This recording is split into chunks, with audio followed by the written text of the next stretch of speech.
Right. Left, left, left, right, left, left, left, left, right, left. Platoon, halt.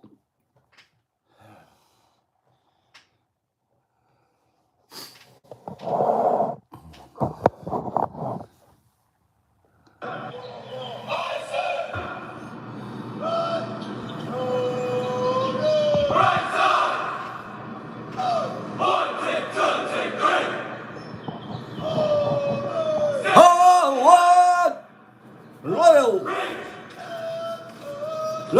left, right.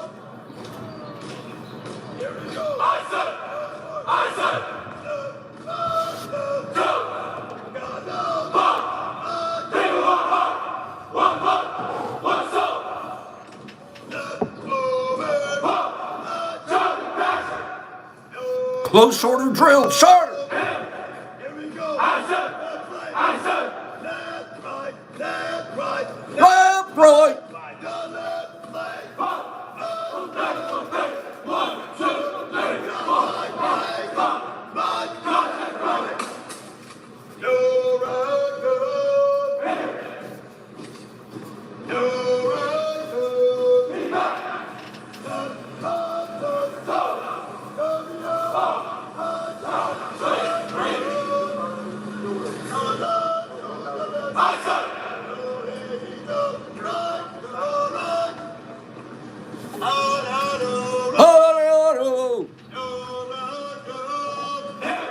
Remember, of course, this has got to go all the way down. You're not going to go to the river.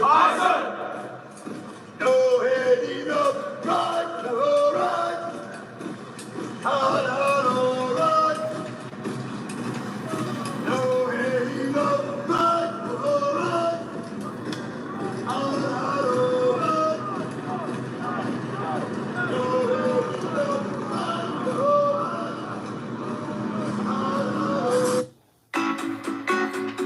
Book a flight, unlock a hotel deal, breathe deep.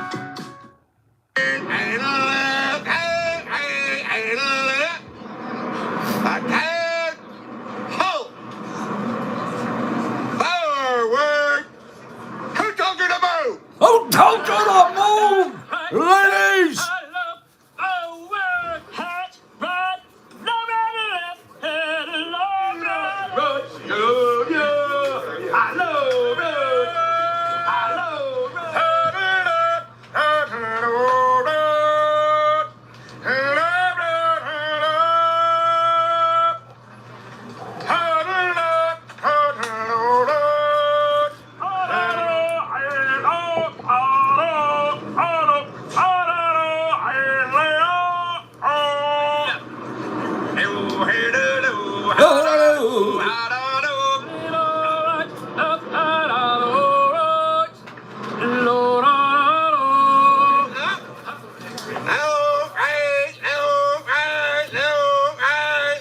Old school.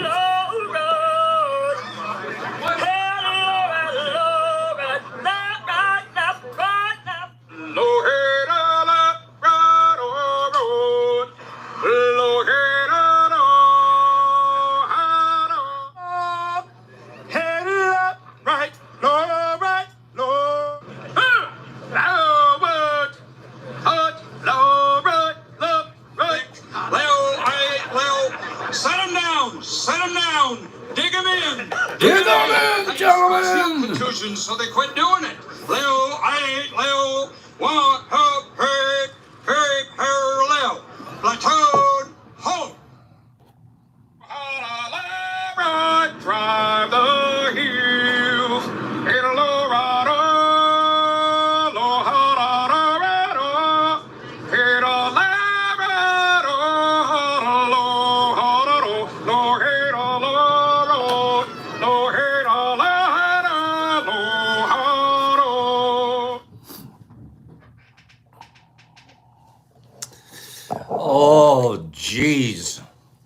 I know yesterday was Veterans Day, but it's going to be Veterans Week for Pops. I don't do days anymore. I do weeks of stuff. Okay? Get out of here. Okay. Good morning, everybody. Good morning. I just wanted to do a little, I was doing Marine Corps cadence. I was marching around this morning. Brock came in, he was going, Pops, do I have to march? I go, no.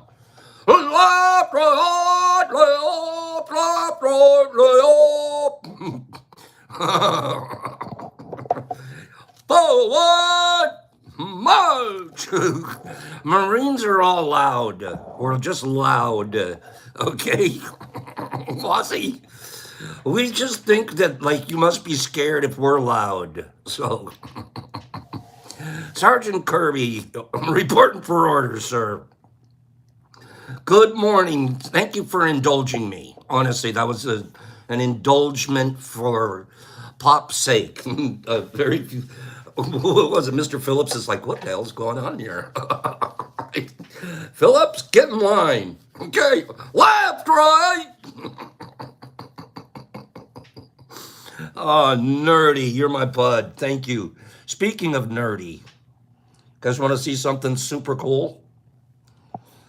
Watch this. Where's our music?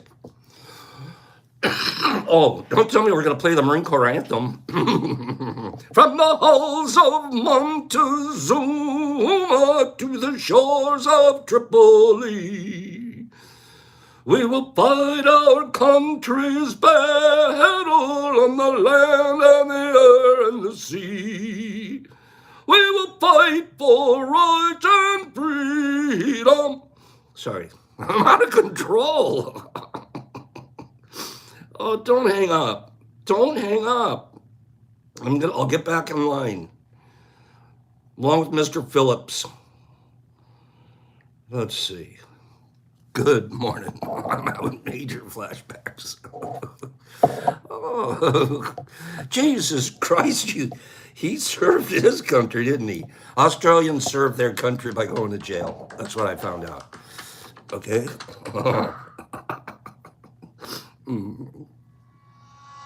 I'm just joking. I mean it. Good morning. Am I out of control? Give me 5 people to say Pops is out of control this morning. Wazzy? Wazzy, you don't count. Give me 5 people that are saying, Pops, dial it back. I'm not dialing it back. I'm just out of control, and I can control it a little better. But Rhonda, don't think for one moment I'm gonna dial it back. No, that's not happening. Settle down out there. Nippy's my favorite. She's just like, you do you, Pops. Okay? Left, right. I'm doing me. How about let's do this? How about we do this? Let's do nerdy.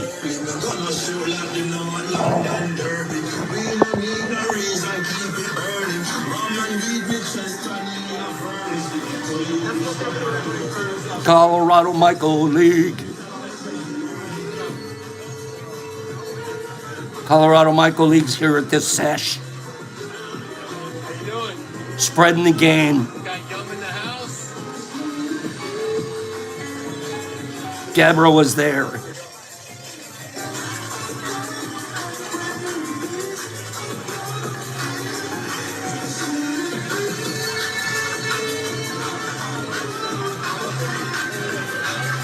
Look at this.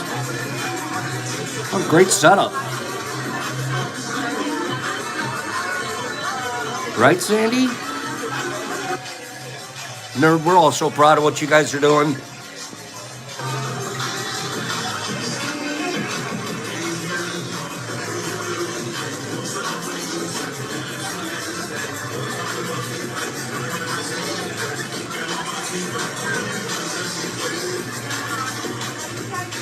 Right, Sandy? I'm proud of you guys.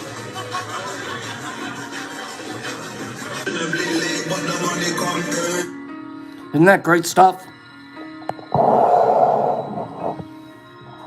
That's almost as motivating as Marine Corps cadence. Maybe a little more. Yeah, look at that. They rented that whole place, it looks like. Who knows? Can you imagine the logistics of just being involved in that?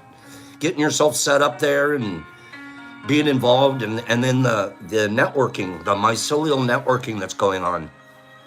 I just couldn't help but show that to you guys. Ripples, there's all kinds of stuff going out there. Nerdy, you may say you do, but don't say it, because it's not true. What you should say is, look how much I enjoy it when I do it. We're not claiming that it's hard. Hey, did you guys know that, you know how much, well, you guys hear me mention him quite often here. Wazzy, the Wazzy Wazerton. I never knew Waz. Waz has a streak. He has a streak that I wasn't aware of. I'm not going to judge him, but I am going to look at the fruit on the tree. And I'm just thinking to myself, would I do that? Would I do that? I ask myself. And I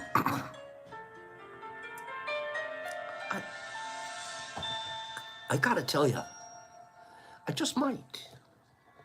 I just might. It might be one of the reasons that I hang around the guy. We're both what you call, how do you put it? How do you put it? T-John. Good morning, T-John. How do you put it? We're Halo Stealers. How's that? We're Halo Stealers. You know, if you have a halo and we're walking by and we see it, what do you think we're going to do? Just leave it on there and tell you, oh, what a nice halo? Or are we going to grab it from you? I personally thought all along that Waz would be the type to help you shine your own halo. Can you imagine stealing a halo from a baby? Nerdy, I can borrow yours. Can you imagine stealing? I like the idea of being someone else's halo polisher. Can you imagine the idea of stealing a baby's halo? Little fella. Little thing. It's got a halo and you come along and you take it off and you wear it. Who wants to see proof? I have proof. Give me 5 people that want to see proof. Halo snatching. Baby halo snatching, by the way. Infant halo snatching, Rhonda. I tell ya. I have proof. Here we go. Here we go. I got proof.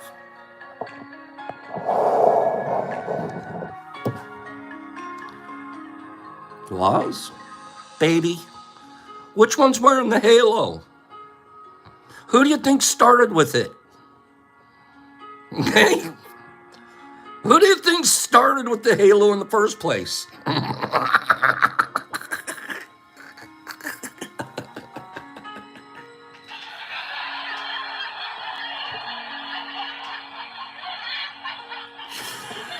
Oh.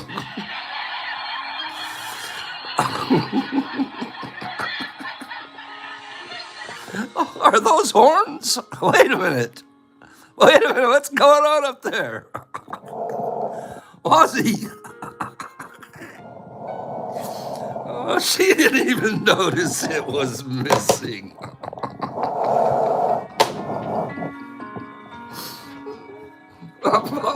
Ozzy sent me that picture and I'm dying. You're a baby halo snatcher. Okay, that is adorable. You're killing me here. Okay, you're absolutely killing me. That halo. I have an idea. It wasn't my idea in the first place. I promise. But boy, do I like this idea. Okay? That baby. I don't know. That baby looks like it's a baby was, but it's a girl version.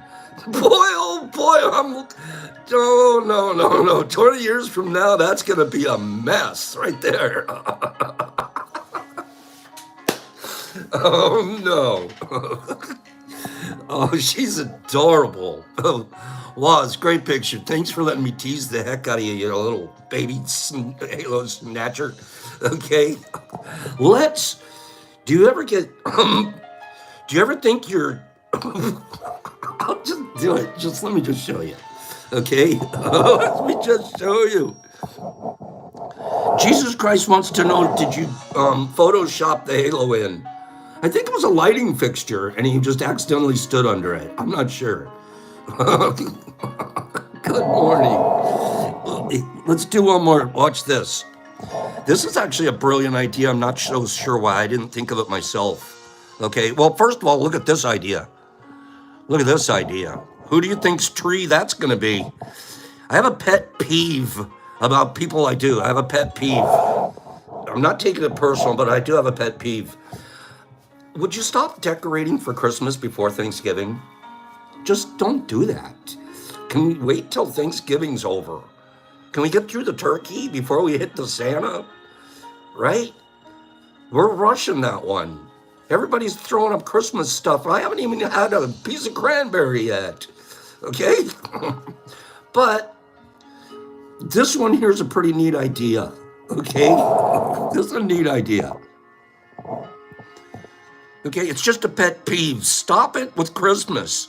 Now, if it's a hot dog holder, okay, I think we can speed it up a little bit. I might have to use this for Thanksgiving. Okay, Niffer's like, there are no rules, Pops. Kimberly goes, have you been to Hobby Lobby? Okay, and let's look at one more thing, and then we're done with our videos for today. Let's be creative first. What's this one? This is the car that you want. What's happening to the steering wheel? I've never seen that before. And what you can do now is I can actually grab this. You see, that's my dashboard. I can grab this and put it into the middle. Now that's my dashboard. But why would you want the steering wheel here with two seats in the front? Because what you can do is you can actually move all of this. That slowly turns back. It gets much better.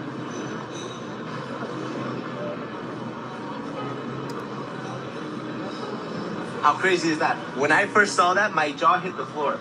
So now you can literally sit with your friends, but more importantly, you can now drive from the middle of the car. That is absolutely mind-blowing. Also, this can actually come forward. So you just grab that. You can literally activate a button so that all of this comes forward. And the guys in the back enjoy a nice little cup of tea. Tea! Want something a little bit colder? Tea! You can just push that down like that. Drink a little wine. This is actually the way. It's a way concept car.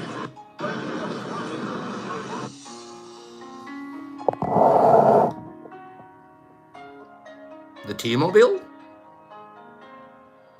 Who's driving? Who's in the center seat? I say we take turns. What do you say? Say we take turns. Okay? Pick a number between 1 and 50. You can put up to 3 of them on one line. Whoever gets the number right gets to drive that day. Okay? We're having our airflow car. And one more thing.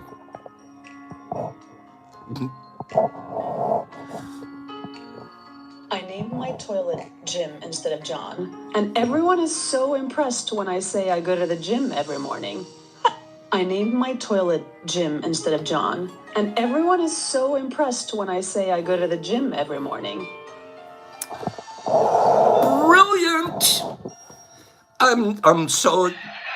I can't believe I didn't think of that myself. That's a push the wrong button. Actually, that needs a standing ovation. Brilliant. Greenie,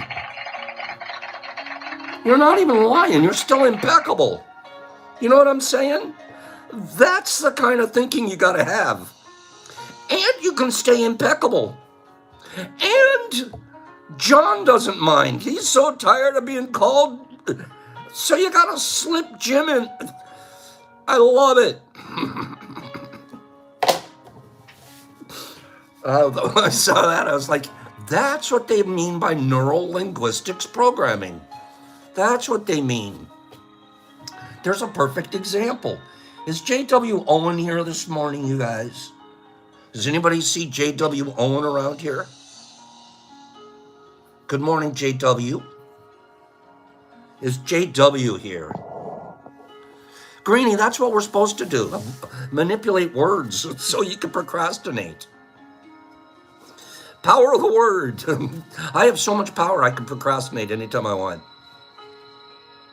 Pop, stop it. You're teaching the wrong message. Is J.W. Owen here? Have I seen J.W.?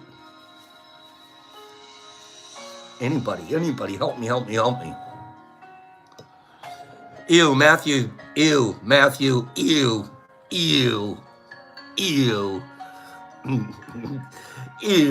Where are you, in Australia?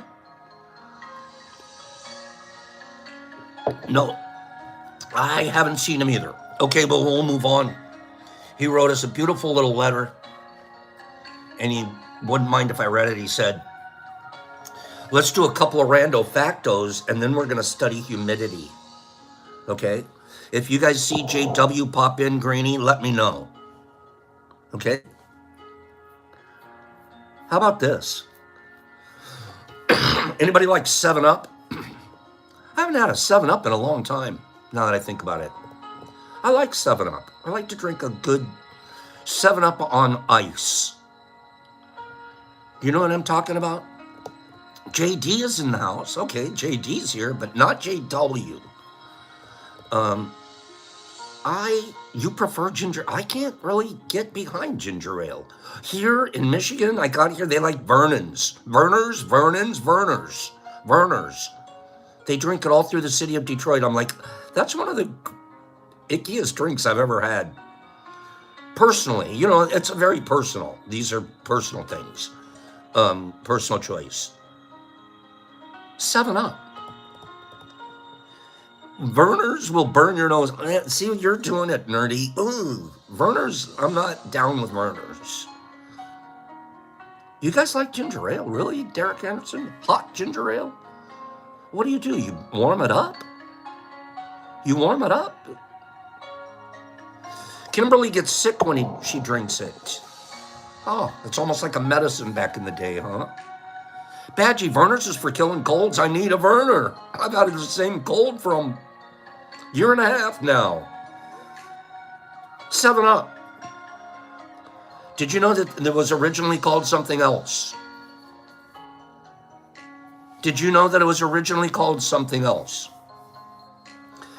It's going to take me about an hour, not a little less than an hour, to say the full name of what 7-Up was originally called. No, not 7 Downs. No, 7-Up.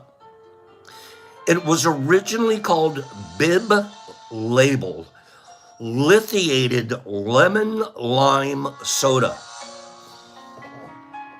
Bib Label Lithiated Lemon Lime Soda. It was originally the original name for 7-Up. There's going to be a weird story in here. I never heard this before. We all know that that Coca-Cola had cocaine in it. Okay. Well, I wonder if it still does. Anyways, it originally had cocaine in it. 7-Up comes along in 1929 and it says, should we throw a little something in our drink? Jonathan K., you know everything. It was made by a guy in 1929 named Charles Leiper Grigg. One of its main ingredients was lithia. Lithia is a naturally occurring substance found in minute quantities of bubbling water fed by underground springs. Lithia is better known as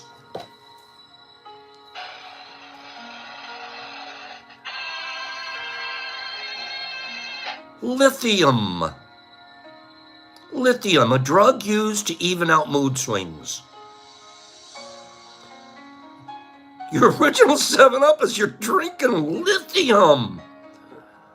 What? Do you think they still have a few of those bottles left anywhere? That's incredible. I'd never heard that story before. I didn't know that.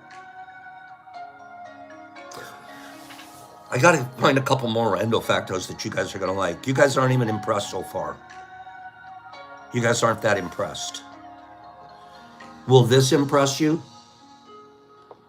Does Russia think of beer as alcohol? Does it regulate beer like it does its alcohol? Only starting in 2011. Up until the year 2011, beer wasn't even considered alcohol in Russia. It was classified as a soft drink because it had less than 10% alcohol. Anything under 10% alcohol in Russia, it's a soft drink. It's just a soft drink. Really? That's some hard drinking son of guns. What? Yeah, that's just, it's a soft drink. Bees, you guys already knew this one. Okay? Right, Badgie? You guys already knew this one. You really did. Bees are the only animals on the planet. First of all, is a bee an animal? Is a bee an animal? I kind of still want to call it an insect. Is it really an animal? Help me out here. Just opinions. Wazzy, you say it's an animal. What's a bee? Rhonda, you're going insect. You're in my group. I'm starting a division here. I don't mean to. I'm just asking opinions. It kind of freaks me out to call a bee an animal. I think that I'm more inclined to call it an insect. Insects are animals. Oh, Waz. Okay. Bees are angels. If they are, Waz would steal their halo. Okay, they would. Paige says they're a subgroup in the animal kingdom. Thanks, Paige. Thanks for clarifying. You got to it before Jonathan could. Okay, so they're animals. Subgroup of a subgroup subgrouped it into a bee. And then Waz came along and stole a couple of bee halos. How about this, though? Bees are the only animals on the planet which create food that is consumed by humans.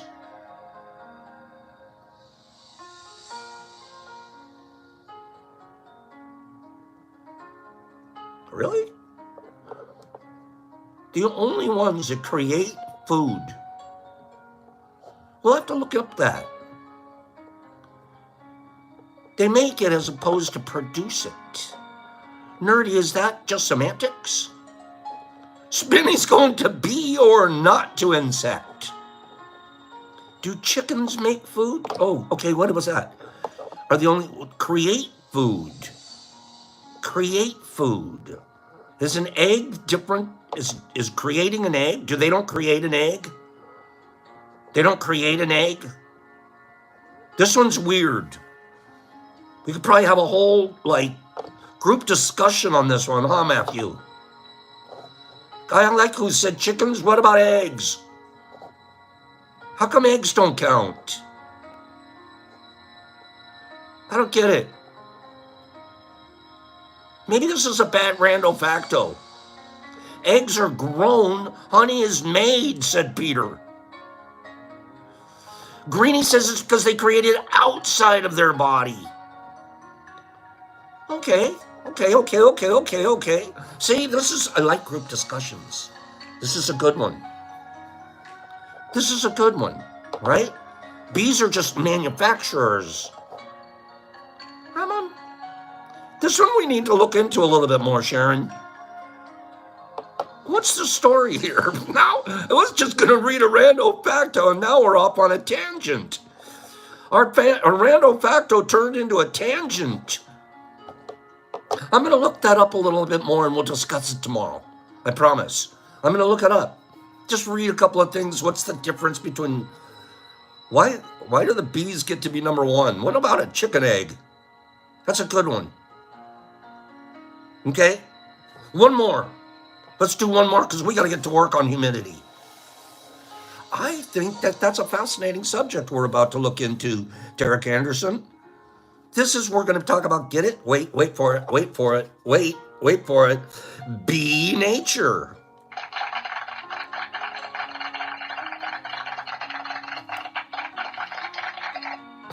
Bee. If you guys don't know, that's Pop's logo. Motto. Bee nature. But we only have one E in our B. I want to just read this one to you, and then we're going to get out of here on Rando Factors because we got caught up in a beehive.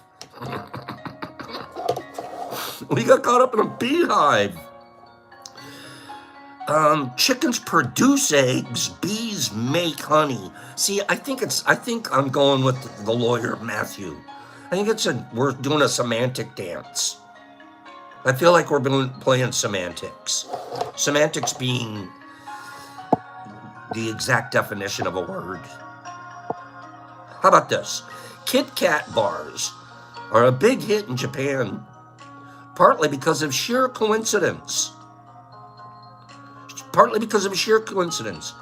Kit Kat sounds like Kito Katsu, which is a Japanese phrase that means you will certainly win.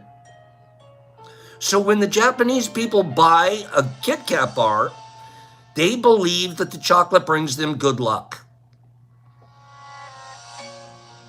That's pretty neat. I read somewhere a couple of days ago, too, about a Kit Kat bar. You know all of the crumbly stuff that's inside of a Kit Kat bar? All that crumbly bumbly, stuff in there, the crispy little stuff? That's all Kit Kat bars. What happens is in the production, if the bar doesn't come out the right shape and the right, etc., they send that bar to be ground up, crumbled up, and then they use it on the inside of the bar. So they don't waste any of it. That's pretty cool. Kit Kat bar, the inside part of the Kit Kat bar is the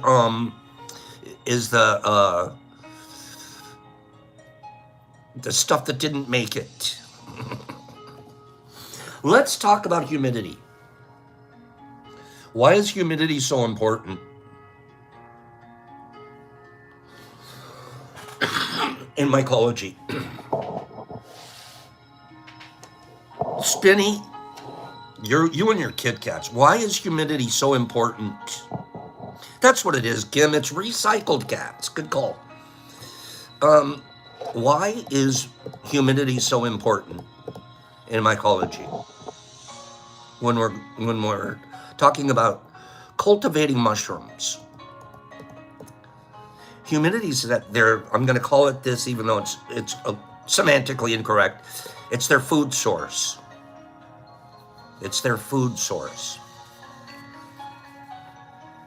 Think about water for just a minute. At the chemical level, is water H2O? Isn't that the chemical molecular makeup of it? 2 parts of hydrogen and a part of oxygen. What word did I just use there? Oxygen. So, in a water molecule, there's oxygen. It's that oxygen that our mushroom is striving for. It's that oxygen. It wants the oxygen out of the air, and the more oxygen that's in the air, the better it is for the fruit body. Mushrooms, the ones that we try to grow in our tubs at home, they're looking for a 90% plus humidity level. If we walked around out here in 90% humidity level, Well, welcome to Florida in the most sweltering day of the summer. We rarely ever experience 90%. When you do is after a big hot shower, and you get out of the shower and you haven't opened the shower, the bathroom door yet, and you look over at the mirror and you see rivulets of water running down the mirror. Now you're living in that's a humid environment.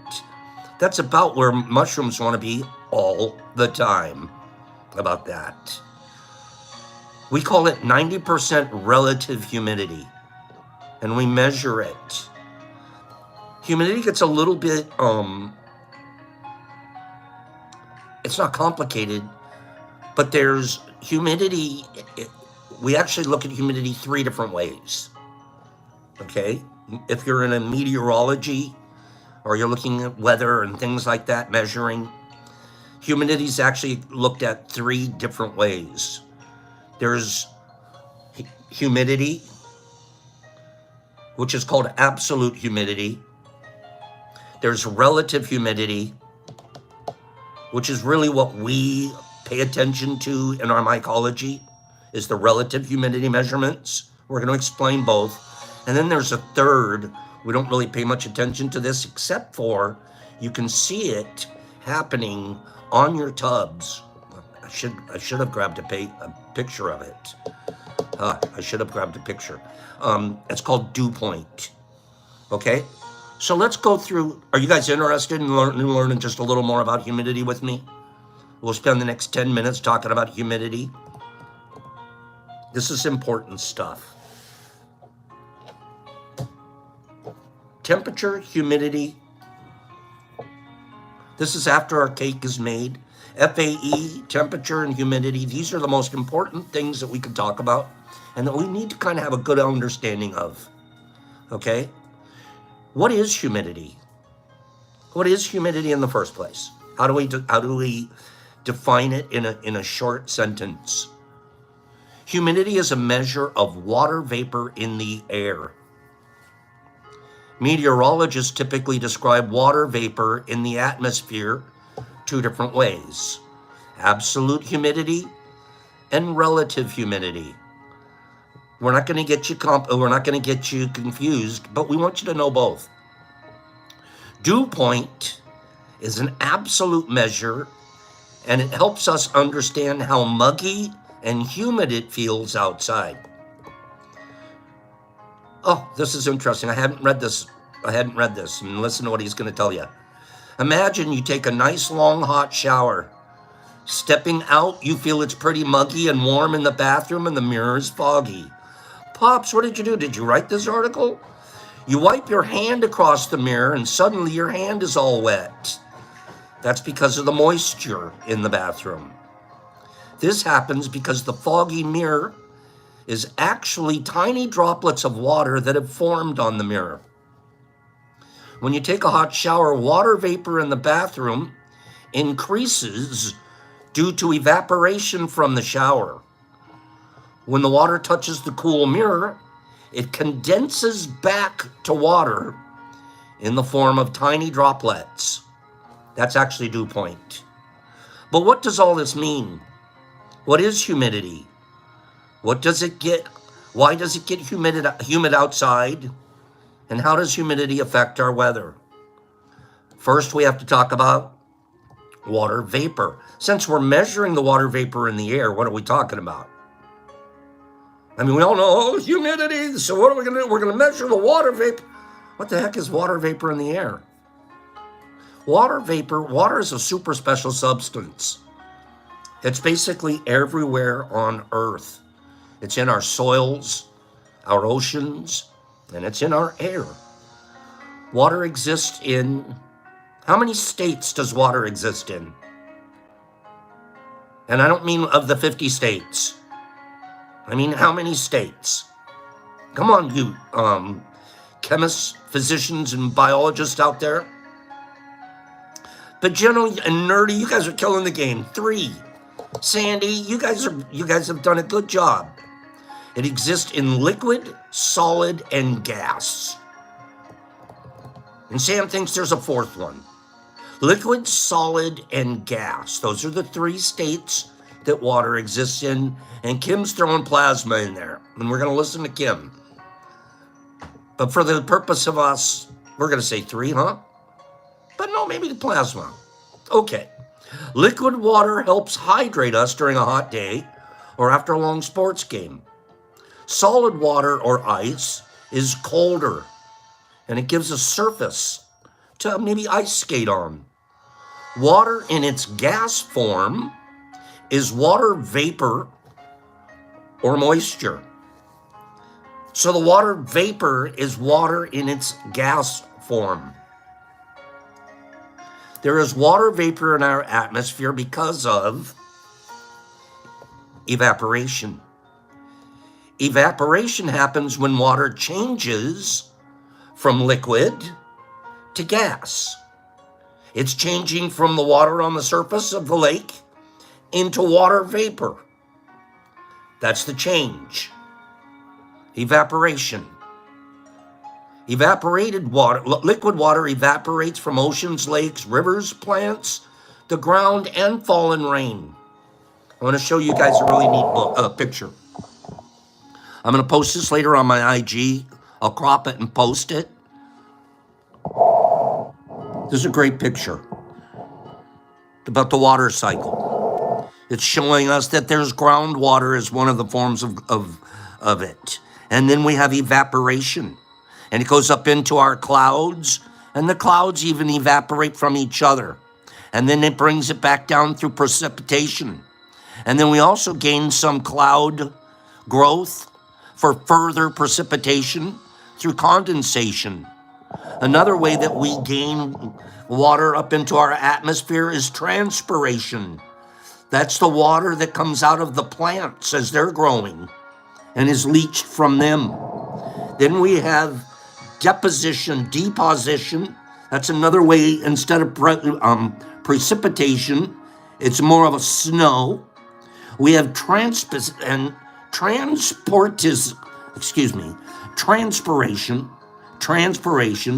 That's when clouds to clouds do their water, transfer water. We have runoff from snow that turns into water that gets down into our surfaces.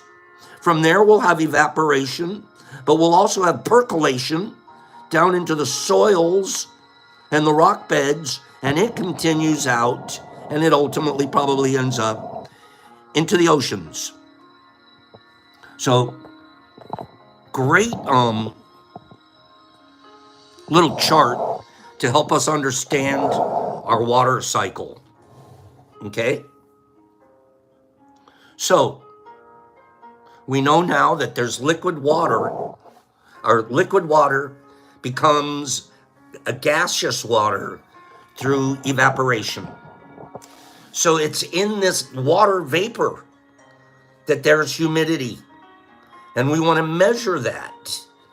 Okay? What is absolute humidity?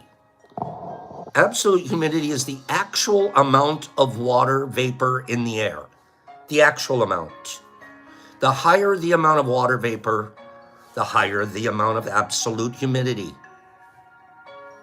What is relative humidity? Relative humidity also measures water vapor in the air, just like absolute humidity does, but it is compared to the maximum amount of water vapor that can exist in the air at the temperature that you're measuring at.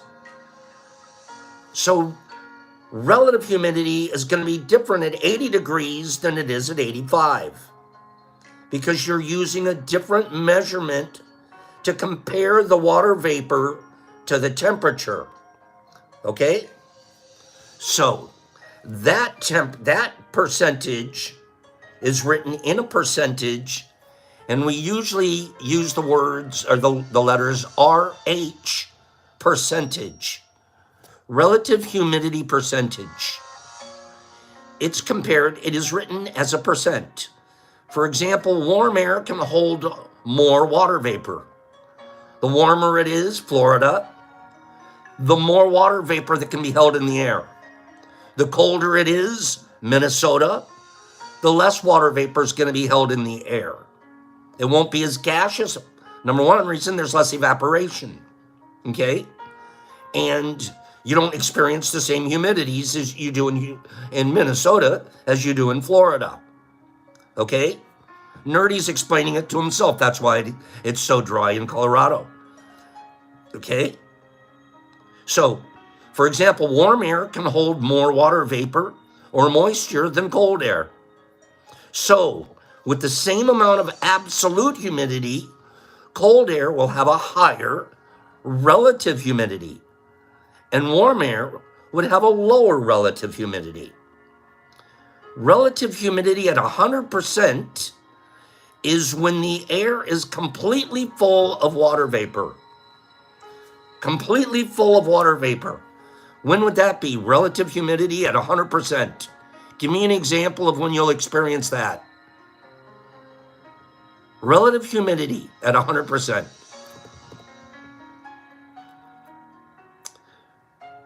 Swimming, yeah, that's if you've dunked under, but that's right, Anthony Tatum and others, Godzilla. When it's raining.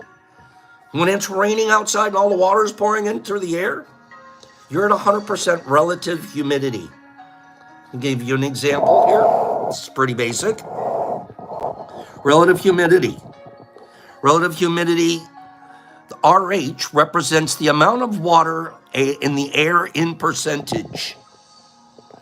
0%, 50%, 75%, and when it's raining, pouring, cats and dogs, it's 100%. When we're wanting to grow our mushrooms, we want to be up here right around 90%.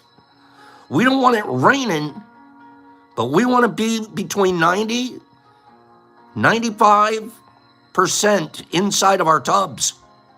So as you can see, we're definitely going to want to have a lot of mist and moistness in our air. And the trick is not to let that actually turn into a sloshy little cake down at the bottom of your tub, which is one of the reasons liners work so well. Okay? So, does that help explain just a little bit here? Oh, what happened? Excuse me.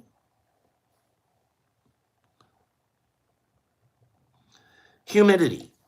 Relative humidity versus absolute humidity. We don't care about absolute humidity because that's a number that we're going to compare the temperature with. You're going to find there's, do I have it here? Do I have one sitting here? I usually do anymore.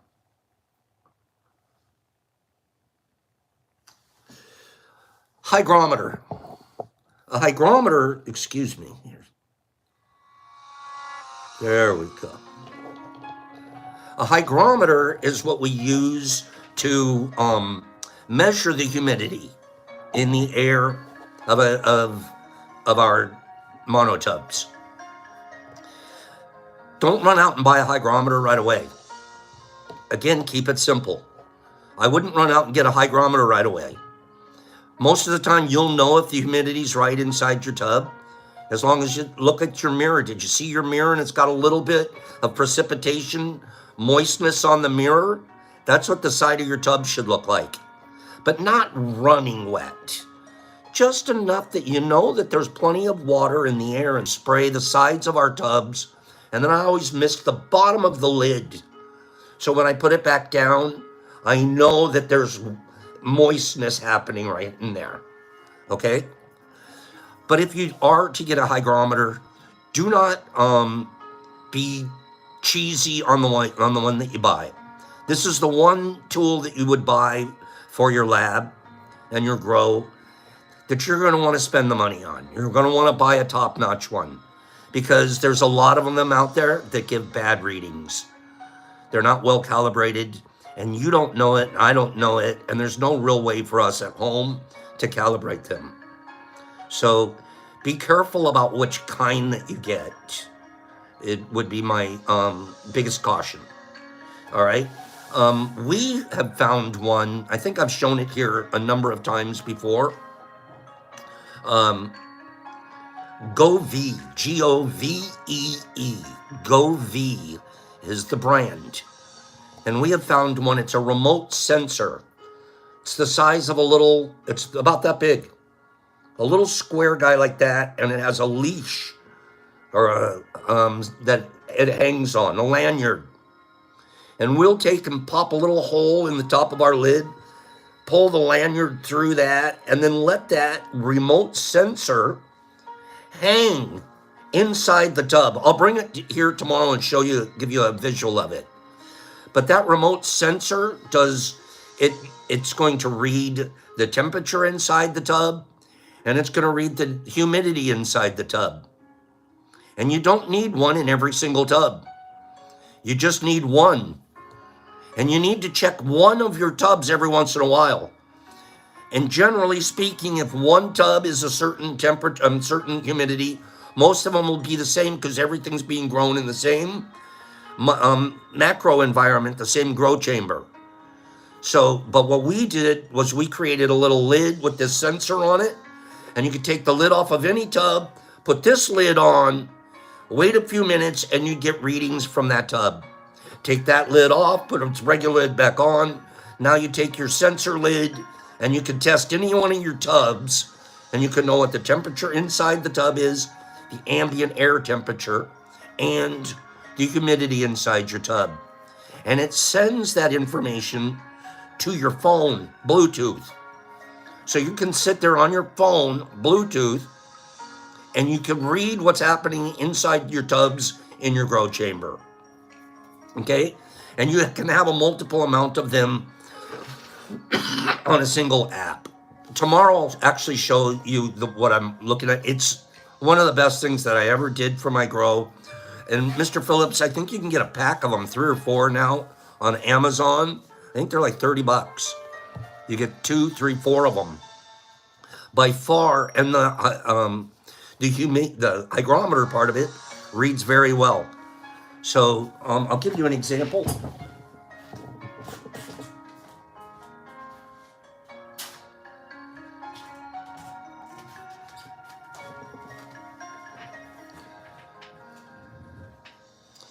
For example, right here, these are some of the ones I'm running. The lab tent. The lab tent right now is, the lab tent temperature is 74 degrees, and the relative humidity inside there is 92.4%. Inside the lab tent right now. And then I have a few of these running at different places that help me measure things. Okay? So I can sit here and remotely know what's going on in some of my situations. So it's one of the best tools that I could ever possibly recommend. GoVee, G-O-V-E-E.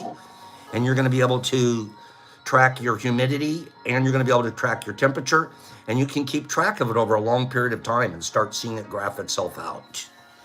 Okay? It's on Amazon. That's where I've picked mine up, from Amazon. So I absolutely recommend you get, and tomorrow I'll show you how I made one of my little, my test lids. And then I take that same lid and I can put it on different tubs and get information from those. So there's only 2 things that I need that'll help me measure my grow. I use that, which keeps the temperature inside the tub and the humidity. And I also use a cake thermometer. The one with, the needle where you stick it in the meat or the cake, and you actually read the number. That number is very important because sometimes it might read that it's 78 degrees in the air inside the tub, but the cake itself's reading 74 on my cake thermometer. So that's a balance that I try to keep. Okay?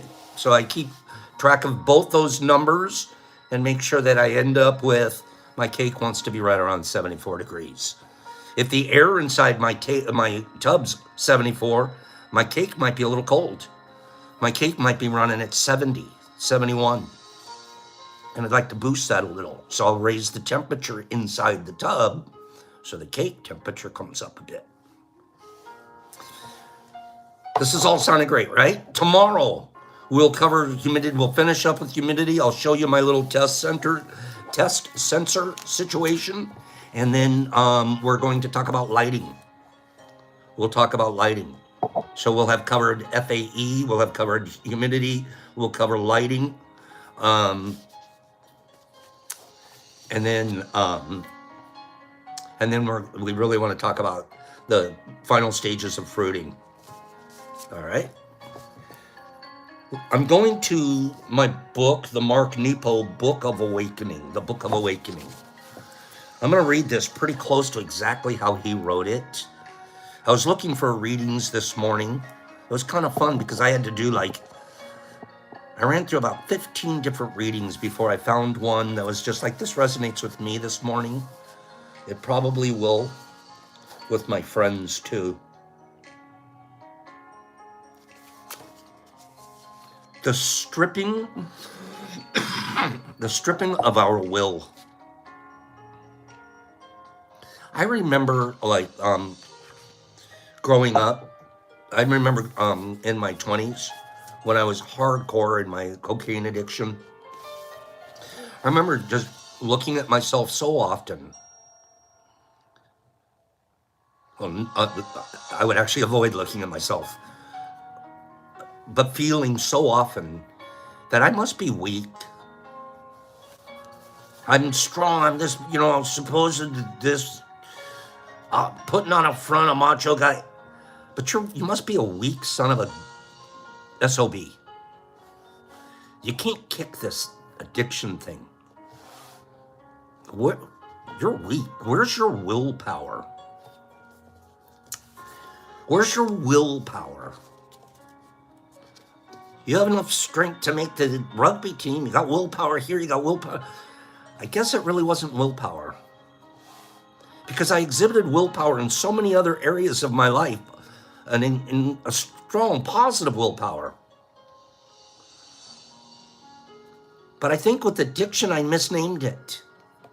It had nothing to do with my will. It had nothing to do with my power. It was ill. It was just ill programming. When I finally kicked, that was the real drug. That was the one that was keeping me addicted. The one believing that I had poor willpower. You know that? Believing that I'm a weakling. Believing it. Because to my core. And because I believed it and I didn't like it, I would medicate over it. And the whole thing came from the idea of having a weak will. And why would I only focus on one area of my life that I thought I was exhibiting a weak will, when every other area of my life was exhibiting a strong will? It's part of the illness. It's part of the illness. It's part of the mental health hook of it. It makes us focus on the wrong things. Our bodies are perishable, but the dweller in this body is eternal. These bodies are perishable, but the dweller in these bodies is eternal. Most vegetables and fruits grow within a covering that must be peeled away if the sweetness and ripeness is to be eaten. There are many ways this speaks to the human journey, but perhaps the most important involves the way in which who we are grows within the covering of our will. We often protect our little seeds of effort, desire, passion, curiosity. We protect them by wrapping them in grand designs and ambitious plans that end up rarely having anything to do with the end result.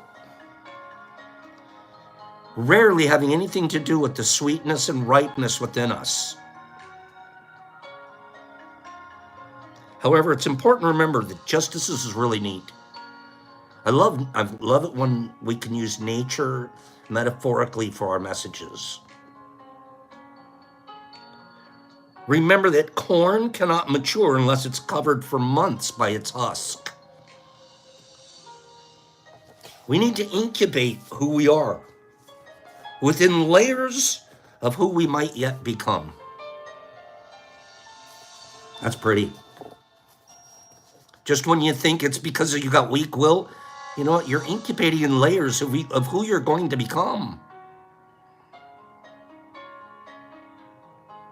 It wasn't anything about the corn's will. We incubate in some layers. And if we look at it that way and we understand that it's a process that we're going to be nature, grow out of, grow to another place as we practice, it was just husk time.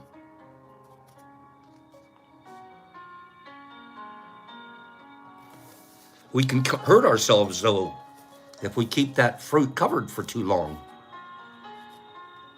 That's addiction. You stay involved in it, stay enjoying it, I don't mean enjoying, but stay entangled in it. You can hurt yourself. What happens if the husk never comes off the corn? It'll rot. It'll be rotten corn.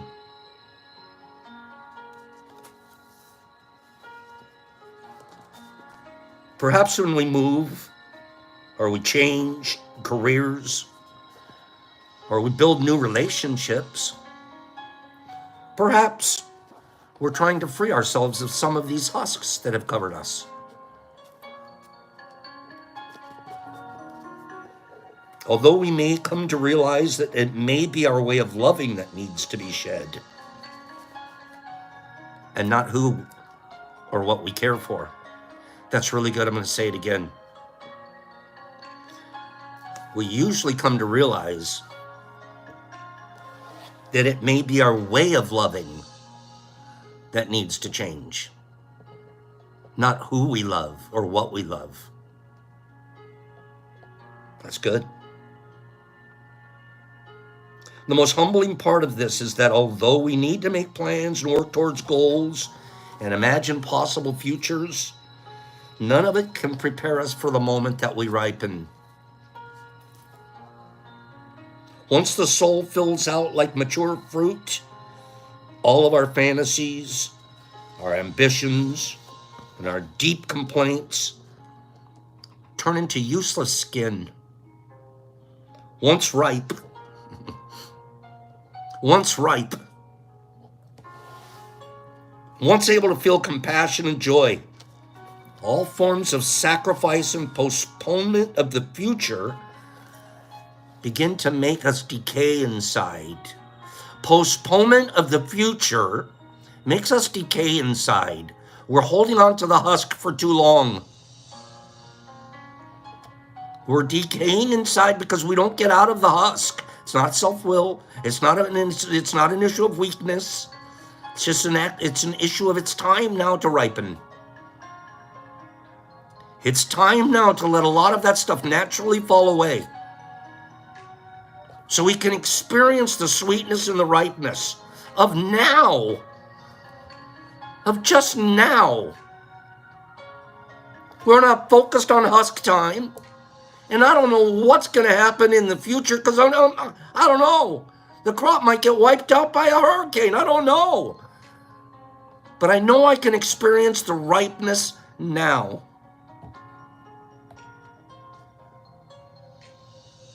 Like the silk that keeps the corn shiny, all our delicate dreams. This is so good.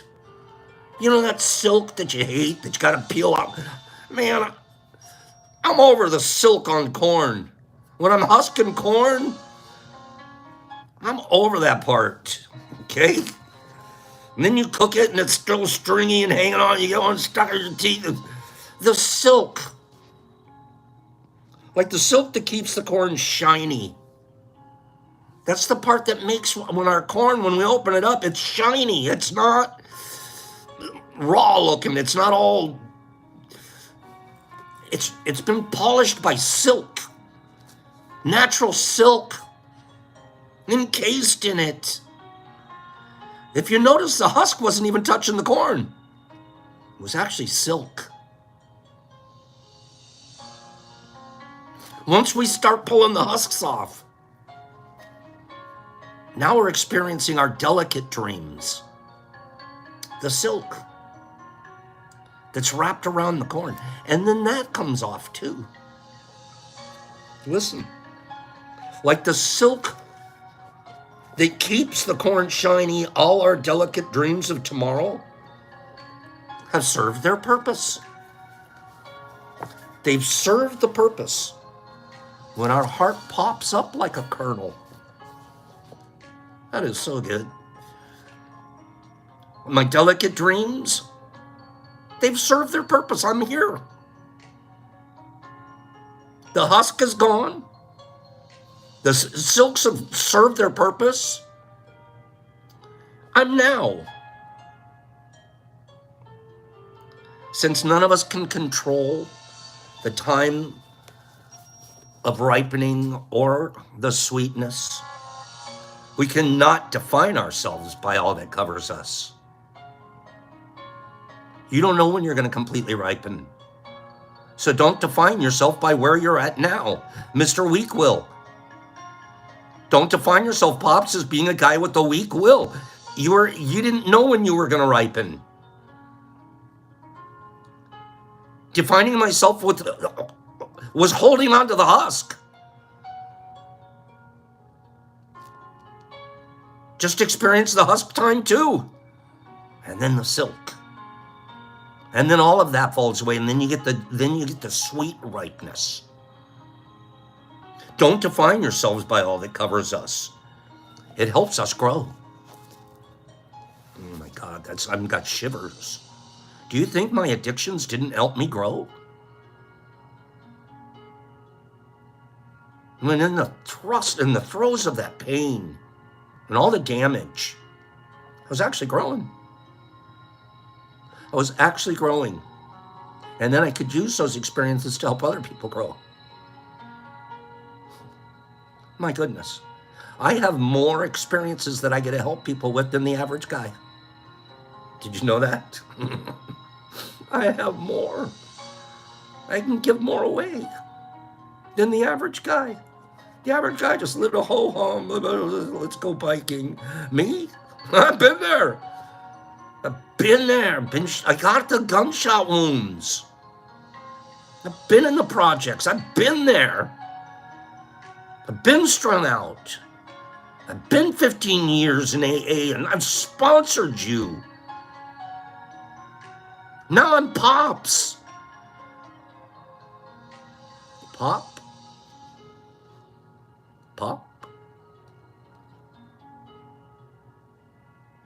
In this way, we can strive hard and long, wanting to be the sun itself.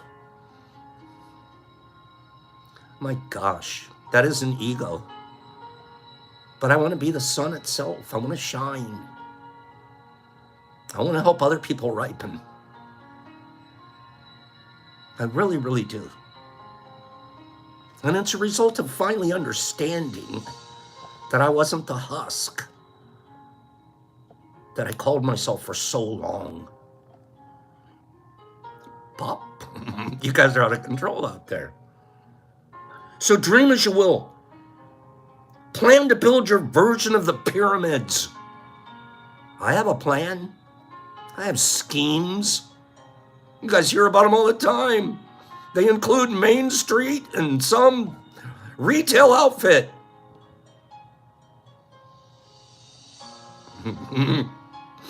I plan.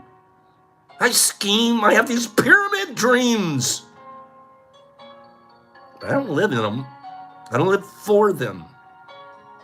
I just move towards them. I practice. Tell people I'm sorry when I made a mistake. I fix it quick when I know about it. Dream your pyramid dreams. Scheme to make and spend several fortunes. I've spent several fortunes. I was smoking a Porsche a month. Imagine what that money, I could have been buying Apple stock instead.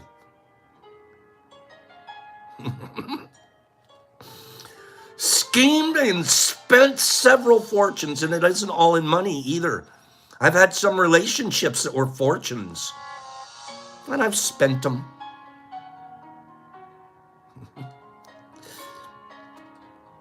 Anybody else done that? Anybody else spent some of their fortune relationships?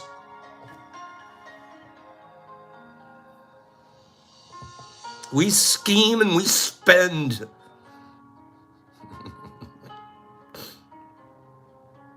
And it's okay. Today. It really has to be okay today because it was part of the husk. Part of the process. Part of getting to be a sweet, ripe fruit. Rodman at least 10 times, right? At least. So dream as you will.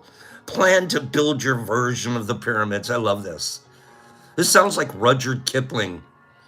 This sounds like that If poem. So dream as you will. Plan to build your version of the pyramids. Scheme to make and spend several fortunes. Because none of it matters. None of it matters but the sweetness. The sweetness incubated through our dreams and our sufferings. Finally brought to air. Pop. Get out of here. We'll do some giveaways tomorrow. I didn't have anything ready today. I love you guys. Scheme and spend. Be here today. Understand everything you did, everything you were, everything that you went through allows you to be a sweet, ripe fruit today. And you have so many people that you can feed with that sweetness. So many people you'll touch today. And you can feed them that sweetness. And stop blaming yourself for the husk time. I learned that that was a really bad place to live. It's nature. It's going to happen. Some have longer husk periods than others. Some have tougher husks. But we all can shine. Like Laura Divine. Laura, have a divine day. You guys go have a great day. Freddie Hinkle, Jimmy, Max, and Herbs. Love you, Herbs. Midlife, you too. Ravenly Studios, thanks for being here. Anthony T, Rodman D. Anderson, Freddie Hinkle, Nipper the Nippy Mama, Laura Divine Day, Trent, thank you. Jesus Christ in Australia. Midlife, okay? You're out of control. Jesus Christ. Kimberly, shut those husks. Let nature do it. Nerdy, love you, kid. Jolie, Nerdy, you're doing a great job. Keep it up. Jolie, thank you for everything. Herbie, Vagues, you have a great day. Don't blame yourself for anything. You're exactly who you're supposed to be. Nippy Sandman, better today than yesterday. Wisey, good job. Wise Zombie, Gleany, Freddie, Beyond Biblical Belief, Solly, hi Saul. Sam Posick, see y'all. Sharon M, have a great day. Mr. Phillips Penny Pack, Packing 'em Penny, HB, Billy D, Joe D's, Married Michael, Jesus Christ, Jonathan K all day, Mike Baraball, Niffy, Michael Allen, Jesus Christ, Eric Anderson, thank you. Jesus Christ again, Jesus Christ, Catzilla, Nerd Nature, Midlife, Shining, D. Anderson, Sandy, Michael, there's my guy, Sean T, Jolie, Derico, hi Derico. A little something, Derico. Maybe a little something. Michael Allen, Derek Anderson, the Waz, Joe T's Gnome King, Mushy, there he is. Mike, B. Hendricks, off Keinson, Midlife Michael, HB Pops, Peace. 4 things we want to look at. We want to make sure that we're being impeccable, power of our word. Use it for white magic. Don't take things personal. It's so easy to do, and it messes us up. And it's not a good place to go mentally. Third, don't make a bunch of assumptions. Have clear and concise communication so there's no miscommunications. 90% of our problems is miscommunication. And then finally, do our best. If you're doing your best today, you're not even thinking about some of the mistakes and some of the places that you've been, that you're kind of like, I wish that didn't happen. If you look at it now, look at it from a point of view of, I'm glad I got taught. You guys go have a beautiful day today, and I'll see you here tomorrow.